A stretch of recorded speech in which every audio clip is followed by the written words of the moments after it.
Have you ever wondered what happened to normal? Does it seem like normal got lost? Let me try to explain what I mean by normal got lost. I will categorize some of the things that have changed over the last 10 or so years into what I call a laundry list. Let's first start with money. There are things money can't buy, like yesterday. You can have all the money that was ever printed, but you'll never buy back yesterday. So you better make today count. In America, we like to brag, land of the free. Well, we know that's not true. And on our currency, it says, "In God we trust," and it seems money is our God. If you really want an accounting of your worth, try counting your friends.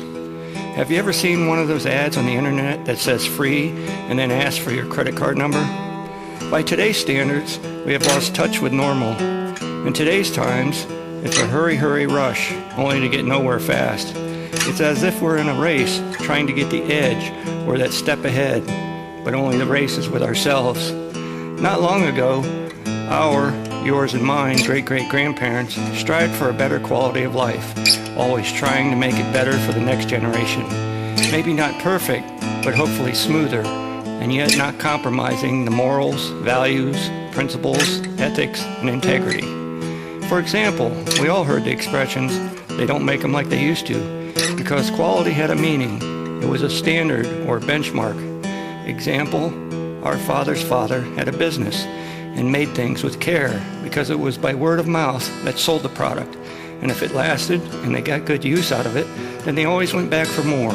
And because your father's name was on the product and he didn't want to tarnish the family name. These values, morals, and principles were passed down from generation to generation. So we, you and I, could have a better quality of life. And by quality, I mean essential and distinctive characteristic of distinguishing our nature and behavior. So my question today is, why are more kids killing kids? To me, this is not forward progress.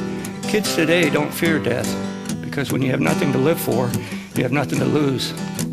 Starting today, here and now, we need to change this attitude, because it's not what our great-great-grandparents lived for or wanted for the future kids today.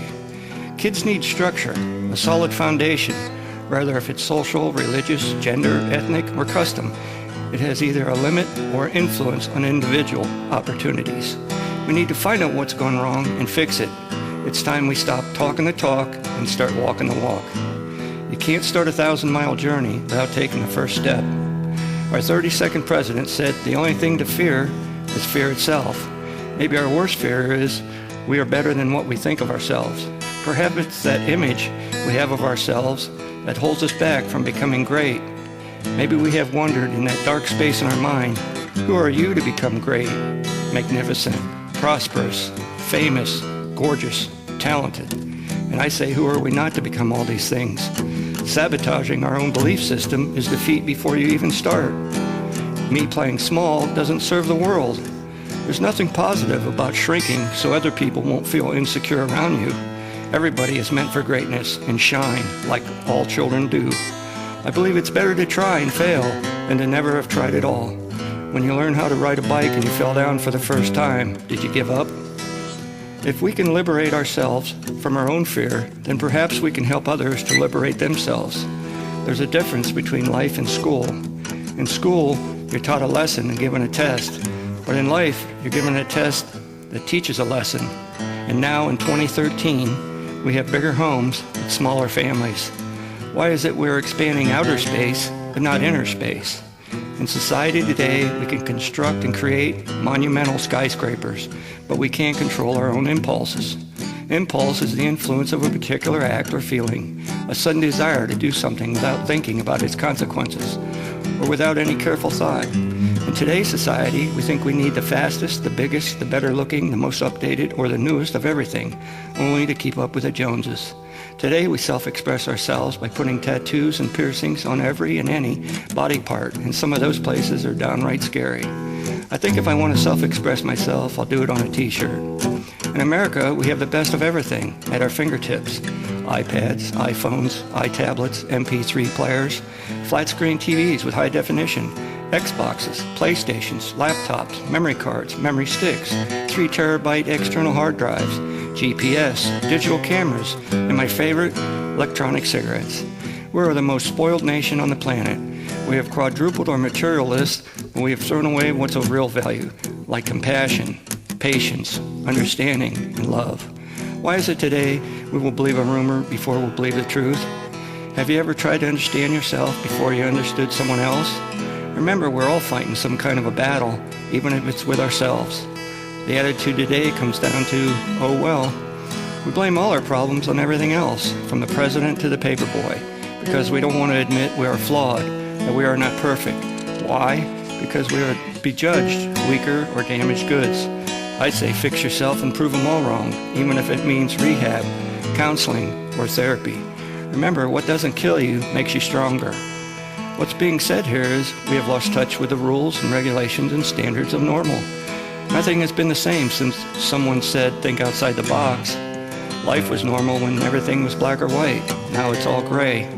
Did you know the number 7 dates back to 3000 BC?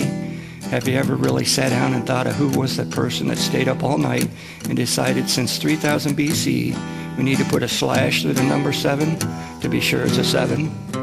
In 1977, we sent Voyager 1 and Voyager 2 to the edges of the universe, and now we have the Hubble telescope discovering new worlds and galaxies.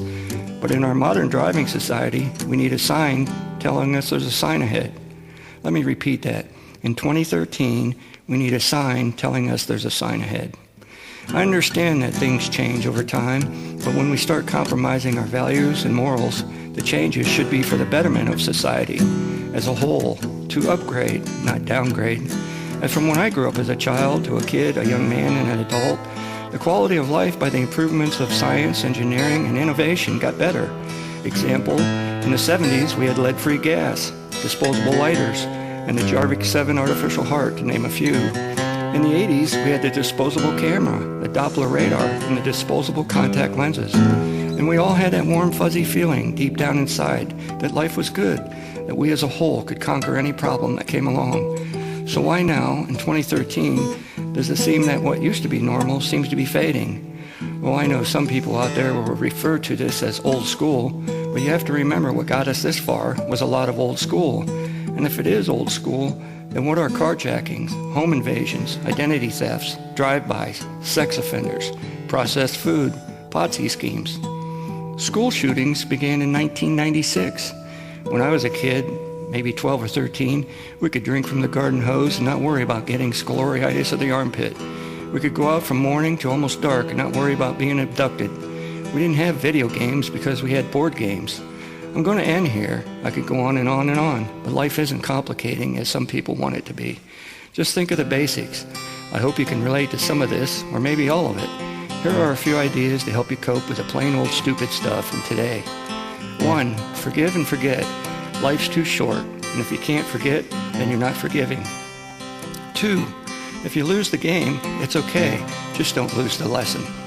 3. You might have an IQ of 200, but I'll take common sense over a college degree anytime. 4. If someone says it's not about the money, trust me, it's always about the money. 5. Don't be a hater, and this I will explain in the next video, because we all have haters. 6. Get rid of all your drama, the sooner the better. 7. Don't believe everything you hear and half of what you see.